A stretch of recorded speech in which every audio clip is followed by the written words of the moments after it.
Hey guys, thank you for joining us for an exciting episode of Yoml. Today is we're doing 246, Reflection 246, and it happens to be a part 4 or 5 reflection, one of the top 5 books that we have in our toolbox, which is Sapiens. So I guess this is I guess aligned with what Clubbing is about. So It let's is. talk about it.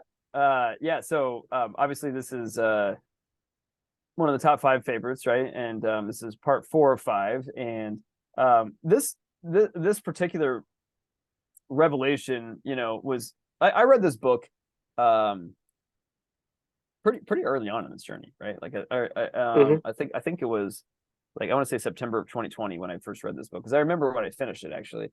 Um I was I just had a tennis tournament in Dayton, Ohio, and I was on my way back from the tennis tournament in Dayton, Ohio, and I remember I'd won the tournament actually, and I remember being more excited almost to get back in the car to finish this book, on the way there, because I was like, man, I had it was like a 3 hour drive or whatever, 2.5 hour drive to get to the tournament from my house, and had done a big chunk of it on the way there, and then like a big chunk of it finished it on the way back. And I was like, and in between the tournament, because I was there for 2 days, I was by myself, so I was in in a hotel room, and I was like, I couldn't wait to keep reading. I was just devouring this book. I was like, man, this is awesome. I couldn't stop. So like, while I was by myself in a hotel room, I was just like, churning away. I think I read this book in like 3 days. In between a car ride and just hanging out in a hotel room after my matches were over in between match days, right? So this book just had my brain just like spinning the different ideas and thoughts and whatever. And it was around this time during this whole journey where the you and I started to explore like culture together a lot, right? And we Hmm. were talking about the power of culture, and then like I hear this book, and it's just like talking about how culture has been so impactful to humanity in general. And this idea in my head has only gotten further and further and further, like exploded, over the past like 3 years, and as well as you, because we talk about this stuff all the time, right? The power of culture. So this is kind of the genesis of that for me. This is why I decided to write about it on one of my reflections from this, because it really started with Sapiens, in my opinion, for me, of like truly understanding the impact of culture, and how it has shaped humanity, and where we are today, right? So Hmm. the reflection title of this is culture is our biggest weapon. So we've talked about this before in the past of um, I believe that imagination is our superpower as humans, in particular. The ability for us to like, you know, dream up whatever we want to dream up, and I don't know, maybe deers can do it, maybe other mammals can do it, maybe beavers can do it. I don't know, but like for whatever weird reason, like they can't they can't seem to communicate what's in their deer mind to other deers, and to transport an idea from their head to somebody else's head.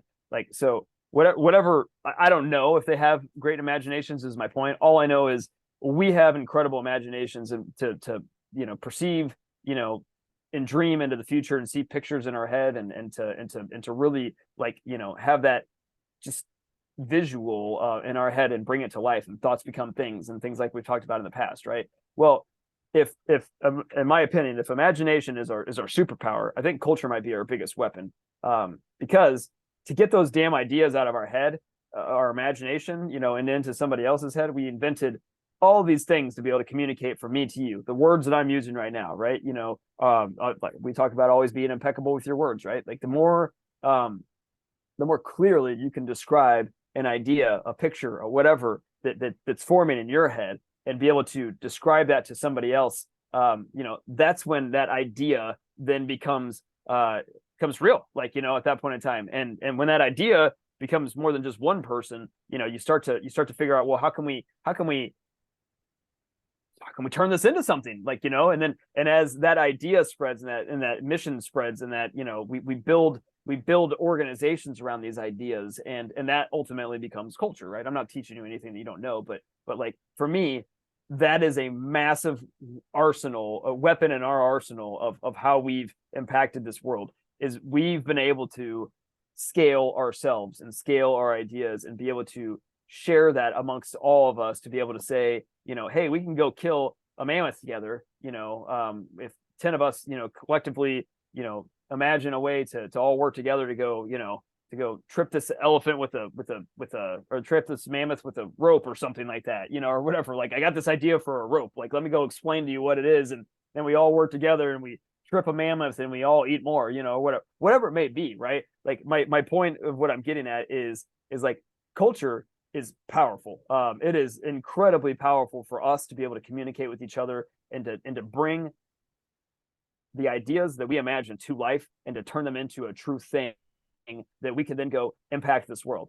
Like, but culture is a double-edged sword. Like, this shit is not to be taken lightly, in my opinion. Like, the people that are flippant about culture and they're bringing, any ideas into this world, like, they don't understand the power behind of what they're doing, in my opinion. Because culture has the ability to take us to the moon, or it has the ability to also get us into World War II and kill 6 million, people, right? Like, I mean, those are all ideas that became things that people built the culture around to be able to go do this stuff, right? So, like, it is no joke, in my personal opinion. And for you and I, like, we have been very serious about the idea around this culture that we are trying to build within the world that we are calling Clubany. Like, we take it so seriously that we've spent 3 fucking years talking about it. You know what I mean? And it really truly is, like we are painstakingly making sure that we understand and we are impeccable with our words of how we communicate to each other and how we bring this idea to life, because we know that once it's unleashed onto this world, like, culture, you can't put the genie back in the bottle, right? Like, it only spreads if it does its job right. It only spreads, and eventually at some point in time we don't own it anymore. Like, it eventually at some point in time the idea of going to the moon was no longer owned by JFK, or whoever the people that dreamed it up, right? It was now taken on by millions and millions of other people that were out there, working and brainstorming and ideating of how we go execute on these things, right? Like, so that's the power of culture, in my opinion. It is, in my opinion, our biggest weapon, but also the thing that we need to be the most impeccable with our words about, because, like, it is not something to fuck with, in my opinion. So yeah, I'd love to hear your thoughts. That's what I'll stop there. I think, I agree with you in terms of what culture is. And in my opinion, I think people don't really understand what culture is, right? They probably think they understand. Just like, they say, well, culture is something that people do, right? It is, but it also isn't, because the so the way I see it is that because our imagination is our superpower, our imagination allow us to, I guess, communicate in a way that we can understand, even if you and I get together and we don't understand each other, we as a species can collectively define the commonality between what we're going to talk about, right? So that's, to me, that's the difference between, I think, between us and a dog or a deer. I think a dog and deer can also imagine, but it's not as fluid, They can because communicate. they can communicate, but that is something they are instinctively have been inherited for years. They can't change it. That's my point. Is for us, we can change it. You and I can say, well, you get together and say, well, this is who I am. This is the way I talk. I say, well, you and I can say, hey, let's get together and call red, yellow, right? And we can say, well, that's our new code. Right. Anything that's red, we call it yellow. You and I can start speaking a different language. You and I have been talking Yep. in a language. The people must stand down here. We're doing this because you and I, this is not something that has been set up before. We set them up ourselves. So Right. this is the super weapon that we have as a human species. We have that because our brains is bigger. We have the ability to imagine, and our imagination is fluid, and it's going to be very prevalent versus a dog or deer or cat, whatever. I think they do have, but a limited because of the capacity of their brain. It's not as fluid. They cannot change the way. Hey, let's walk in a different patterns, and the other guy will understand because the other dog won't say, hey, I don't know what you're doing. So Yeah. they would never get to the end and say, okay, you make something subtle different. I want to understand what it is. And so they can talk to each other, but only in a defined pattern they are used to. For me and you, is you and I can get together, totally strangers, totally have no idea what we're talking about. We can actually communicate in a way because that's what we do. So a culture is a common understanding, a common it's a common belief, a common agreement of something. Like we agree, like traditions and culture. Like culture in America is, we embrace freedom, freedom of Right. speech, freedom of this and that, freedom of Life, individual liberty, and the liberty. pursuit of happiness. I Right. mean, it's So written in our that's Constitution. and that's the thing is that's a culture. And so Right. the culture, there's two ways to the culture. To the culture, it could be by what you call like evolution, meaning you just let it happen, or you can Bring it purposely to life. Yeah. use the seventh generation committee to kind of like carve the stone into the statue of David or whatever Right. that is you want to carve into. So culture has that ability, the pros and cons of culture. And the thing is, the culture say, hey, if you pile something together, let's say you and I, we build this company up, and then we let anyone with any kind of ideas come in and say, well, let's mix them and just make a hodgepodge of culture. It is a culture, but it's probably not a culture we want because it's Right. so if we have to protect the culture, hey, this culture has this. Because you think about it, in the United States, right? The United States to me is one of the most successful I guess empire in a modern world. It's just because of the way that the Constitution was written, right? Yeah. It was written, and then the Constitution, like for you and for me, is we live in this country, right? We have been shared this culture. This culture was told to us, hey, this is Right. a culture. It's not to say, hey, you do whatever what you want. You can be a tyrant or whatever. That is against the culture of what we have. So that culture won't allow They any wrote other. it. They straight up If wrote it. Like, I mean, they were like, this is what our culture is. It's life, liberty, and the pursuit of happiness. It is this constitutional right. And it is this constitutional right. It is this constitutional right. It is this constitutional right. We have, yeah, you're and right. Like, I mean, it is written, and every single time you have a disagreement, you bring out the Constitution and say, does this align with the Constitution? right. Right? You ask yourself, what other countries that does this? Not very many countries does this. Okay, they have said, well, Not very many at imagine all. you think about it, like in America, we That's have a good the question. most variety of different ethnic groups versus in other country where it's very like they're very I guess concentrate in a certain particular group, and that's harder. It's harder for them to be different in their belief, right?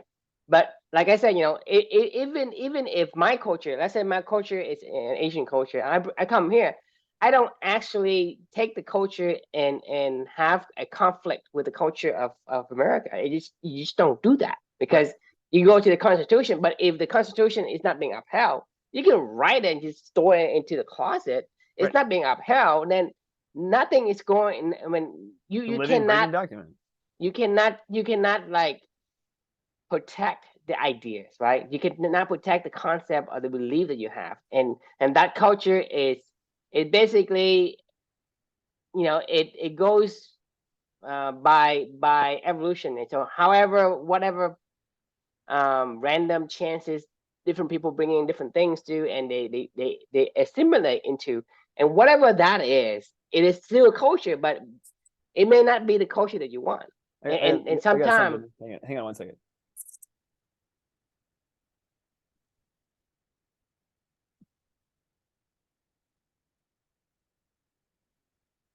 Sorry, you made me think of something. I wanted to grab my Delta Chi cornerstone. Talk about the Constitution of Delta Chi. So, uh-huh. like it has every rule written in here of like what it means to be a Delta Chi fraternity brother. It has starting with every founding father, like what their values were, what the rituals are that we do, the history, the badges and what they mean, I mean, like it's literally it's the constitution of the fraternity that I joined, right? Like, I mean, Right. it's right here. Say every culture has every real culture has a written document, Right. honestly. I mean, Yeah, I think every culture has a written document, but the difference is like how well are you protecting your culture with the right. seventh generation committee? Some people have the document but don't enforce it, and when you don't enforce it, right, it evolves on its own, and You know then what? it You know what? may not turn into something you may not like. Do you know what the culture was? The actual culture of Delta Chi was? I wouldn't know. Take a guess. What do you think the culture of Delta Chi fraternity was that I was in? What do you mean? I don't know. I don't know what you're What do asking. you think the actual culture? What do you think happened in my fraternity? Do you think it was, the It's here, I'll very tell you. strict. It adheres to all the rules. That's why there's a book. No, that's not what happened. That is not what It's the not. culture was. The So uh it's an un so you they live by an unspoken culture, the unspoken culture not a written culture. was get fucked up and try to hook up with as many girls as you could. That was the culture of my fraternity. Like, I mean, and that's what the culture of most of those fraternities are. Like, and I'm not saying that was what they were founded as, but I'm saying that's what it became. To your point, like nobody read this. Like we had to study it for our pledge stuff, and then we had to go, regurgitate it out. But it was no different than like, So it's not being enforced. it was not being enforced, right? Like, so like to your point, like the actual culture that became my fraternity that ultimately got kicked off of campus, 10 years after I, left, Purdue. Right now they don't have a house right now. Like they took away our massive mansion, because we broke some rules and had some underage, a lot of underage drinking going on, and other stupid shit that happened, and they violated their, that was the real culture. Like, I mean, let's just be Yeah, honest, right? Like, I mean, yeah, that's a really good example of what you mean when you have to be very careful with this culture thing. It's serious right. because like you're talking about like very minor things. It happens to your fraternity. The major things are the Nazi, right? Yeah, Right. So the thing is it can be both good and bad because the thing is our ability to be fluid and flexible and come together and build new rules and new structures, new common belief. That's the superpower we have as the imagination allows us to do. And the culture is like the connector. It connects each one of us to one another. And that creates this multitudes, right? We basically are we are what you call like I contain multitudes. Like the yeah, culture yeah, contain multitudes of imaginations, and that becomes super. It's like exponentially right. the multiply the exponential power of the each individual imagination, like on this superpower, steroid kind of deal. That's what culture is, and culture allows you to connect to every single one of us, and that creates this massive like unit. You think about it, if each one of us becomes a unit, it is formidable. You're talking about Yeah, a group of hunters, 5 to 10 people, take down a woolly mammoth, right? That is the power of culture in the smallest scale possible. right. They're talking about 5 to 10 people taking down a mammoth, like 5 times their size, 10 times their size, right? You're talking about if you have thousands of people, millions of people, like in the United States of America, right? There are 300 million people. You're talking about if everybody, most of the culture, most people live in the same culture, right? It is so formidable. Who Mhm. would want to go against this kind of a unit? They don't. I mean, It's a that's unit. the So point. Yeah, so right. so Yeah. that's the If they stay essence of together, what superpower of the culture is. The right. power of culture is that powerful, When you but it's really believe, also but it's also because like any weapon, it could be used for good or used for evil. I mean, right. so it's a sword, it's a double-edged sword. So you have to be careful with this thing. You can't just say, "Well, okay, I have an ultimate weapon. I can just use it willy But nilly." Well, the thing is, if you don't have a specific aim at a culture, the culture will evolve on its own, and it may not be what you like. That's yeah, that's the it's that's like the warning I'm giving against the culture. Like, and sometimes you go into culture and sometimes you think that you can say, well, what my culture and what their culture is not going to clash, right? Sometimes, sometimes it does and sometimes it doesn't. But, you look at like the workforce today, you're talking about they don't have own culture and they may have a written culture, but the written culture is not being enforced. They have an the unspoken informal, culture, right? Yeah, right? And then you go into there and you look at this written culture. Hey, that jive with what I believe in, But then in reality, it doesn't. They don't practice that, and that creates this tensions and create this chaos. And then you have and in this conflict itself, it creates its It's own culture. you know what's really interesting is that microcosm. You're right.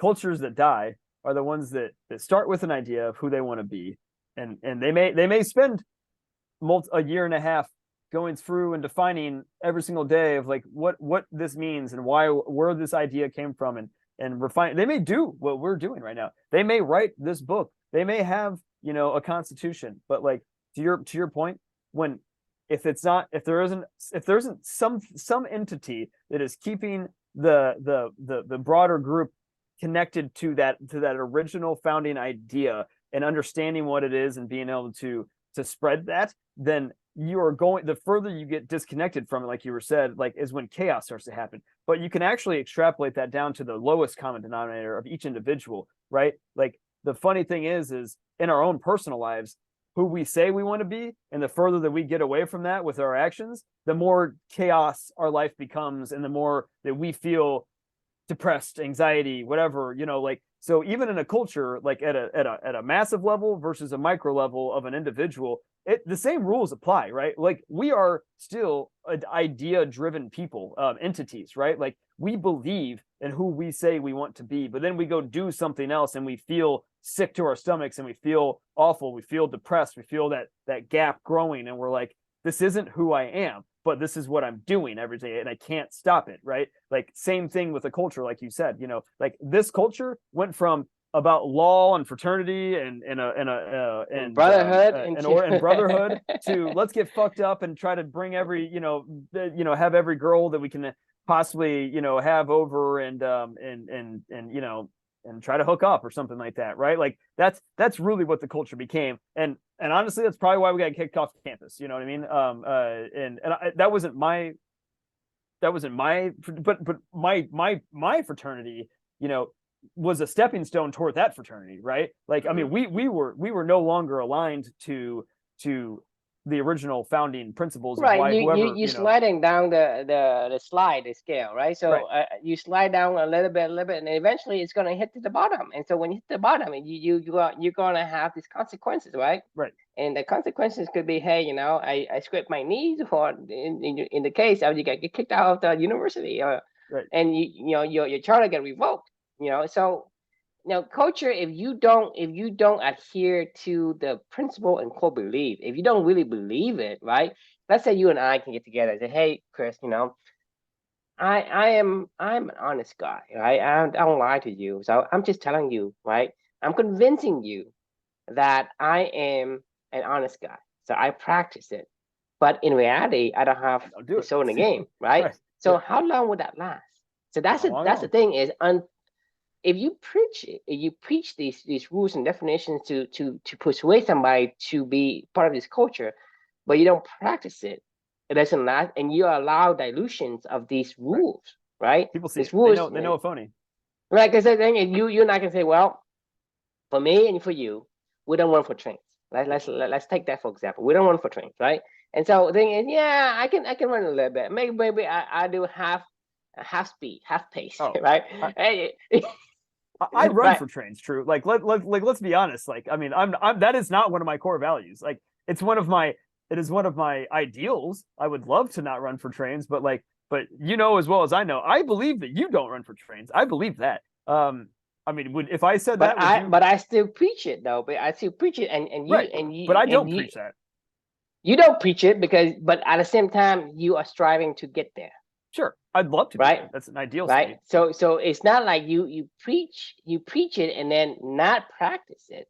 You don't preach it, but you're trying to practice. Right. That's the point of the seventh generation community. It's like you come in and say, you can say, hey, you say, hey, true, life you have to run for train. There's no other way about it. I say, to me, liberty or death, but you still have a choice, right? That's Right. what I say, right? Right. So you say, hey, and in life, you have to follow the rule. You have to do this, you have to do that. It's like, well, No, you don't. it's up to you. Right. Yeah. In my culture, I don't, right? Right.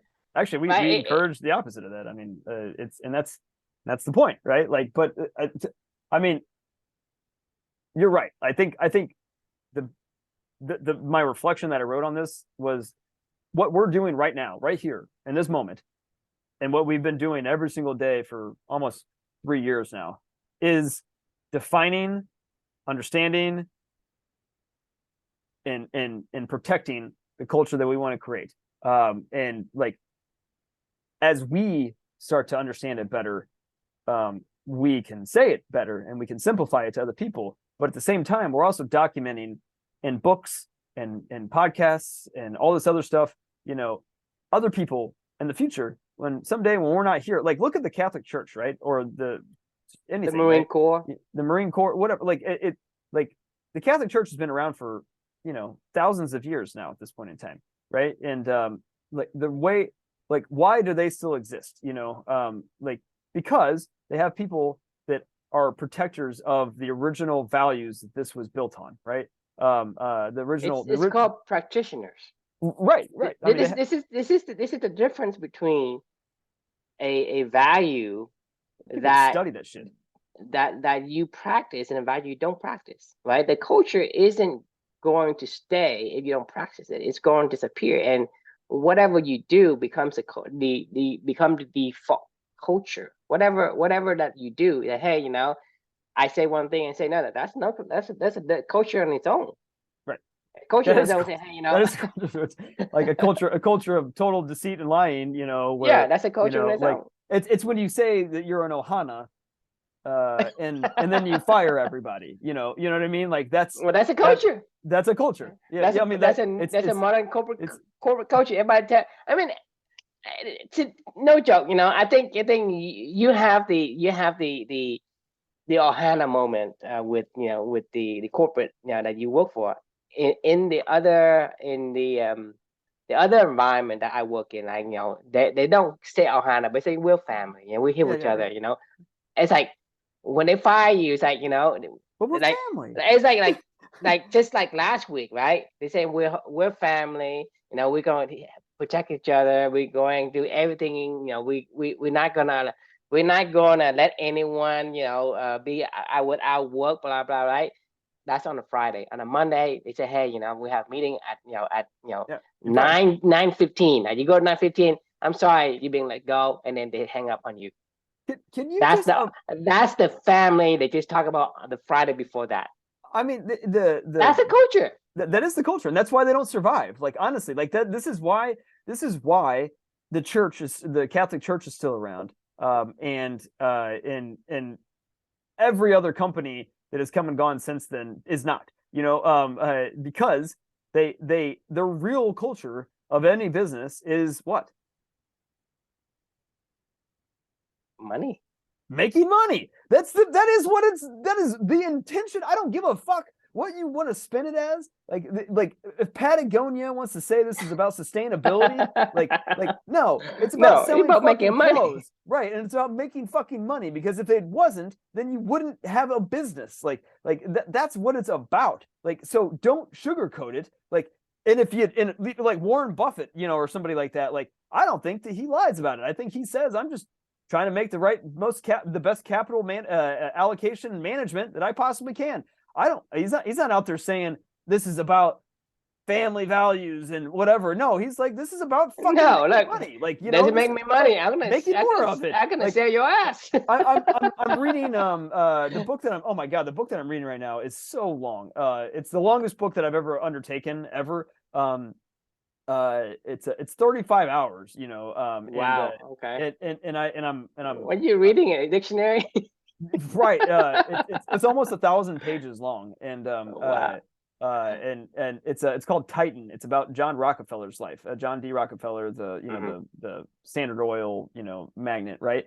But the funny thing is we're talking about this right now, and like that guy only cared about making money. That is it. I mean, they didn't walk around going. He was like, look, we need to get more efficient and make more money to be able to give more dividends to our people and be able to go buy up more and further consolidate stuff and control market conditions. And he didn't fucking walk around going, this is about he was a very devout Baptist, actually, very devout, and his values that he personally had bled over into how he went about the business. But at the same time, like, he didn't fucking sugarcoat why they were in business ever. Like, you know, his personal values he used in his donating his money, you know, and trying to give it all away. But like making the fucking money, Standard Oil was a money making mission for him, so he could go give it away. But he didn't walk around preaching Standard Oil is like, gonna like is an ohana and blah blah blah blah blah. You know what I mean? Like it's like get the fuck out of here. If you don't make me more money, then get the fuck out of here. You know what I mean? But this is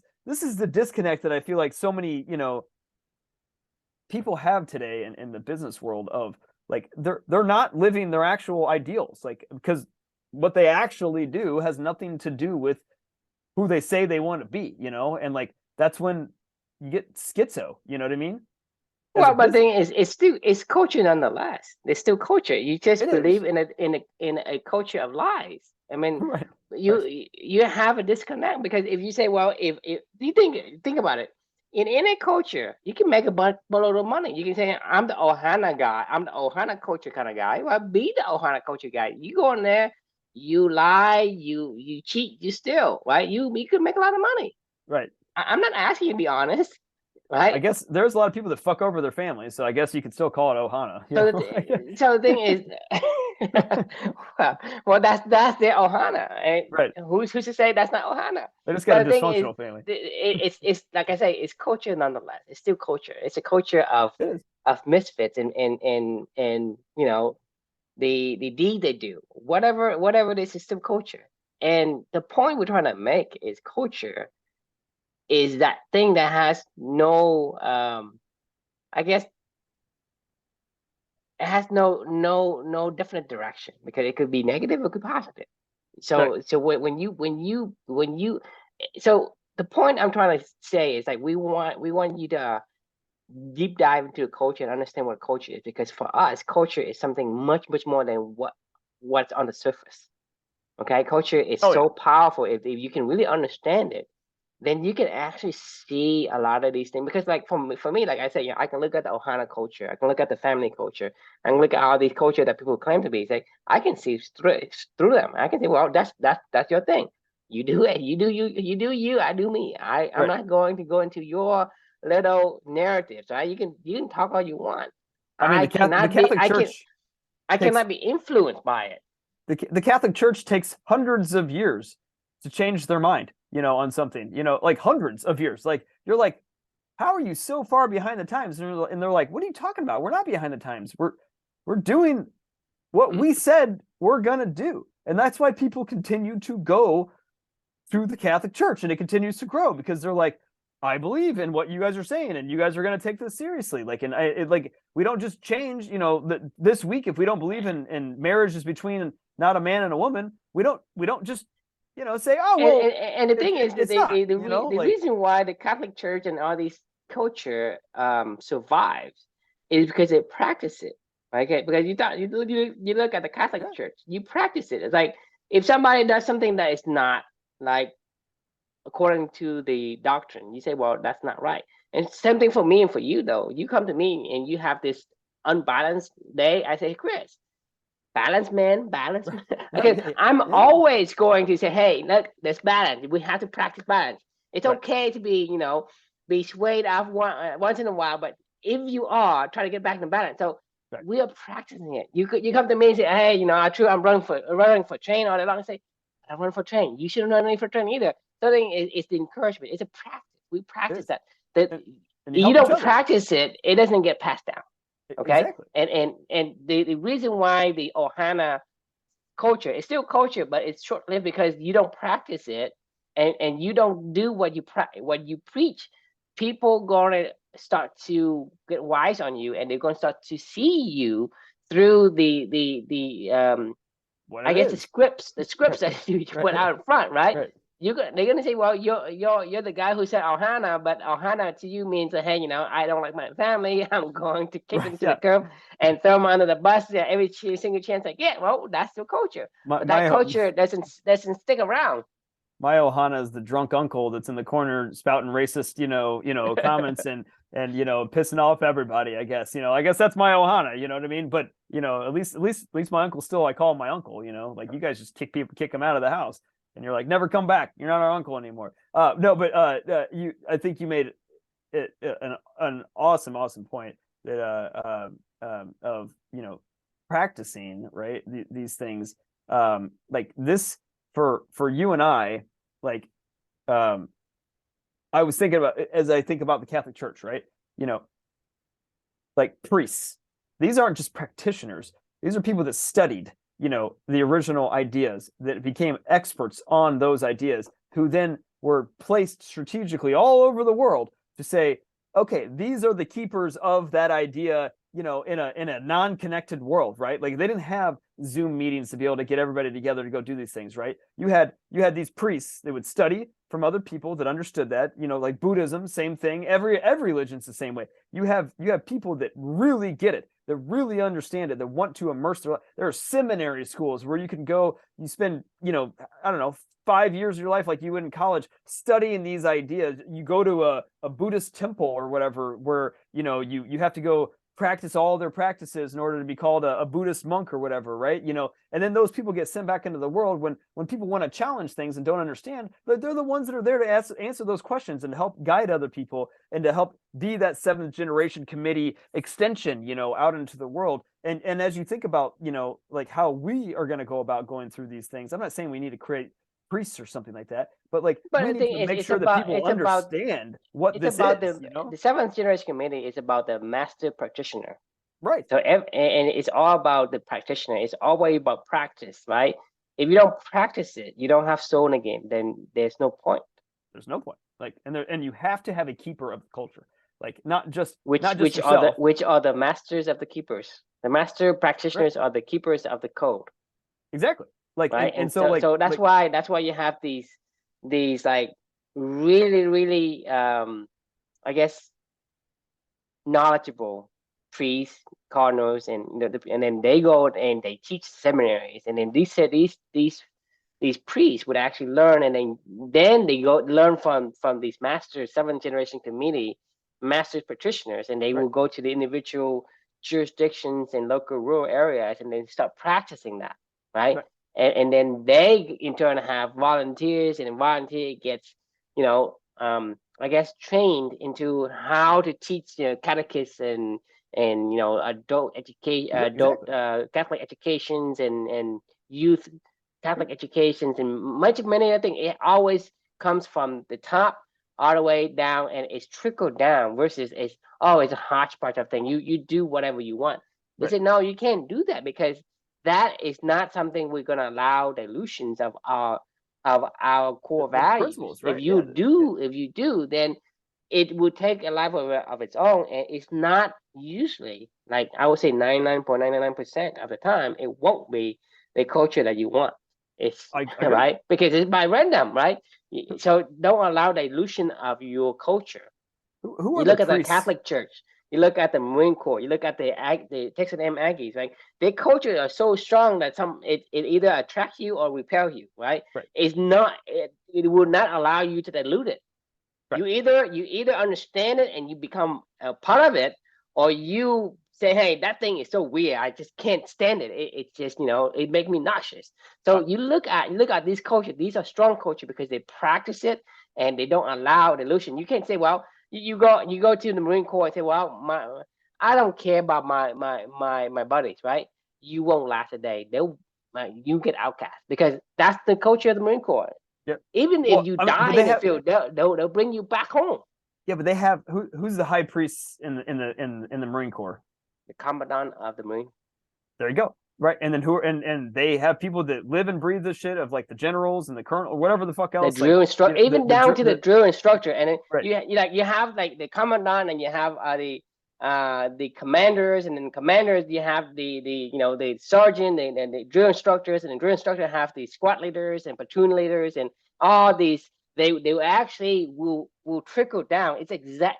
You get trained from the master, seventh generation code keeper, and they will pass down the code. Say, this is the code we live by, and you don't sway from it even for an inch, right? You adhere strictly to it. You look at the Marine Corps; they don't They don't sway from it. They're not. You don't. It's not even up for discussion. Okay, you are not up for discussion. It's mission, men, and me. It's the mission first, the men, and then you. Right? You are part of the men, and your man, your group is responsible for the mission. That is the culture that they practice, and they practice like perfection. The perfection in terms of how they keep. You look at the Marine Corps, any Marine. You look at a Marine, their uniforms are impeccable. Even just thing they wear is impeccable. Right.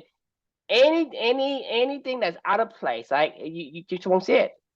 They practice perfection. That is even from from thing they wear to how they do drills and how they perform in real life missions. It's impeccable with. That's the culture. They say, I do not accept less than perfect. Who's the high priest of the American of the United States of America?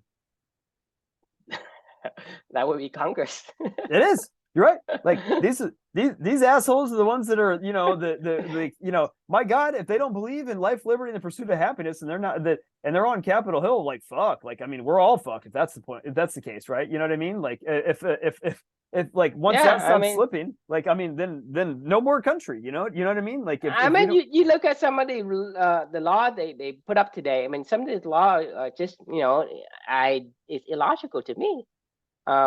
So you allow dilutions of your that's how societies fail. I mean, that's how cultures fail. Like it's collapsed from the inside. You look at the Roman Empire; it collapsed from inside. Like they all do. You can't really collapse the United States from outside. I guarantee you that, because regardless of what people say, United States is the superpower because they have like the greatest military that by far beyond anyone in comparison. It's not even neck and neck. It's like, hey, it's like men versus kids, right? That's the power we have. And as long as we have that, no one is going to, overpower the United States. The only way the United States is going to fall is from within. And that's where the culture is very important. If you don't keep the culture, that becomes, if your culture is up for debate, then it won't last. Yeah, it goes back to when's the right time to fire somebody? First time you think about it. When's the right time to doubt your culture or to leave your culture that you've devoted yourself to? Probably the first fucking time you think about it, when you're like, oh my God, these people aren't people that I thought they were. Or like Scientology or something like that. You see that all the time where you're like, whoa, like this isn't what I thought it was, and then all these people now they're like, right, because you think about it, let's say our core value, which is the life, liberty, and the pursuit of happiness, right? Individual liberty. That's one of the core principle of the United States. You think about individual liberty. That is something that is very core. And you say, well, nowadays, you're gonna have to give away your liberty for some safety. I mean, no. I mean, that's not America. If you allow that to be a debate, you are letting dilution to come in and slowly strip it away. It's going to strip it away slowly. It's like it's going to like the sandpaper. It sands off very thin layers of it. Eventually, it's going to go away.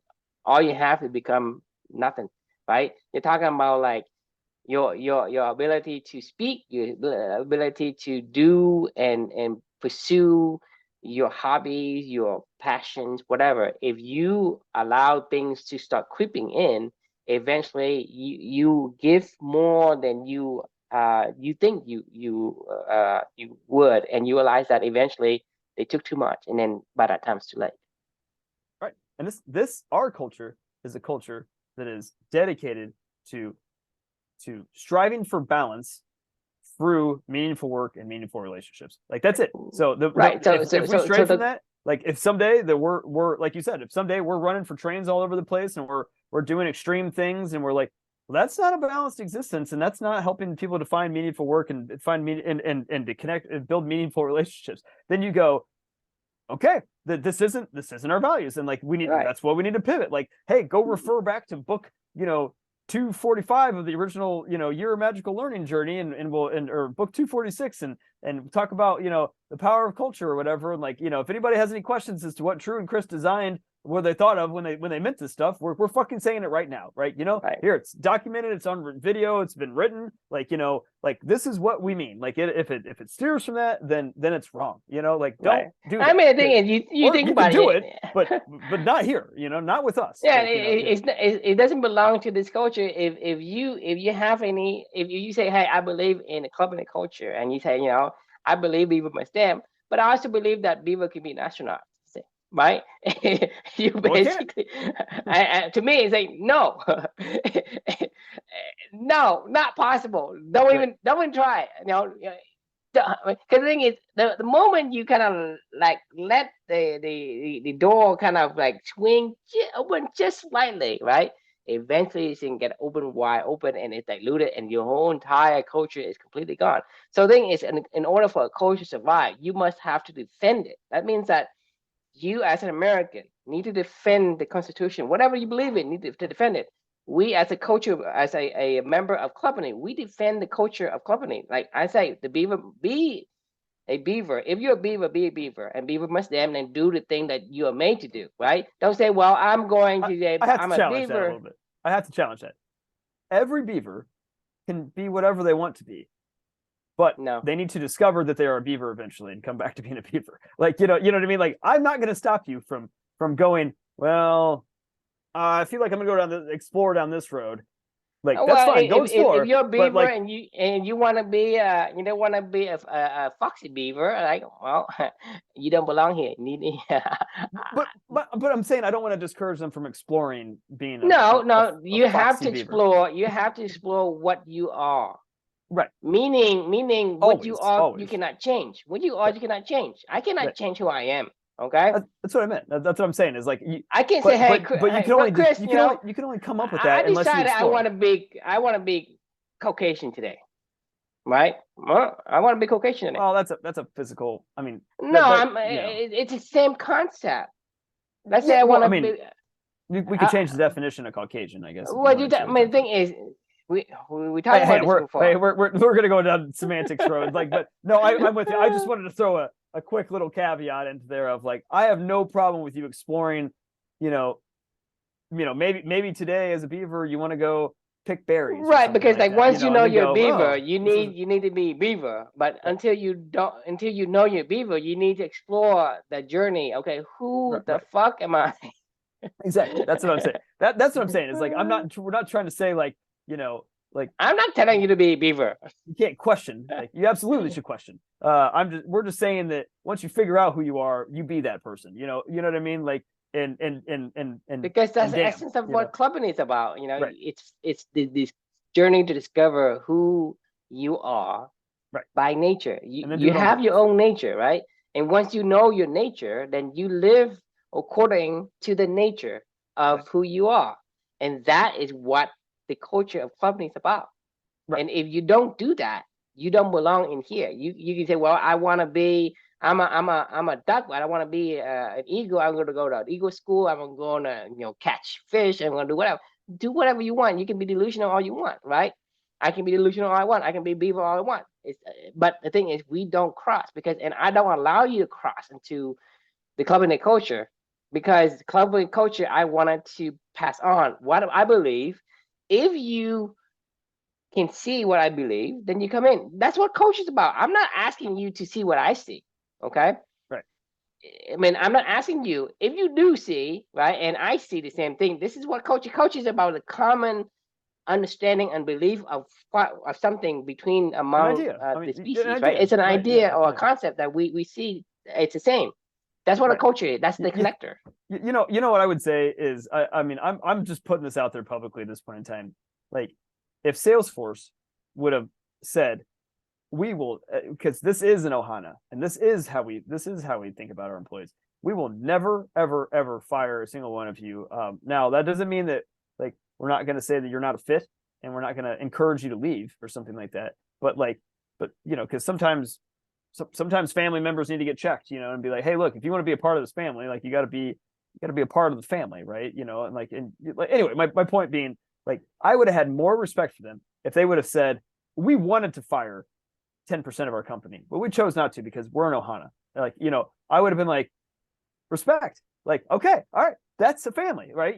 Like I wanted to kick my dog out the other day when she was, like being a little shithead to me, and like and I had a lot of things going on, and I was like, I don't want to deal with your shit today. You're gone, puppy. Like, you know what I mean? Like, but I didn't, because she's part of my family, right? Like, like I wanted to punch my brother-in-law in the face. I'm kidding. I mean, I didn't want to punch my brother-in-law in the face, but I'm saying I wanted to get, to tell my uncle, like, stop bitching and you're out of here. You're not a part of our family anymore, uncle. You know what I mean? I'm once again, I'm kidding about all these things, but my point is like when you pretend you are a family, then be a real family. And then I would respect that. Like, if that's what you want to be, then be it. Like, that's all that we ask, right? Like, if that's what you say you want to be, all you're creating is misery for you and yourself and the people that you're trying to push away. That's all you're doing.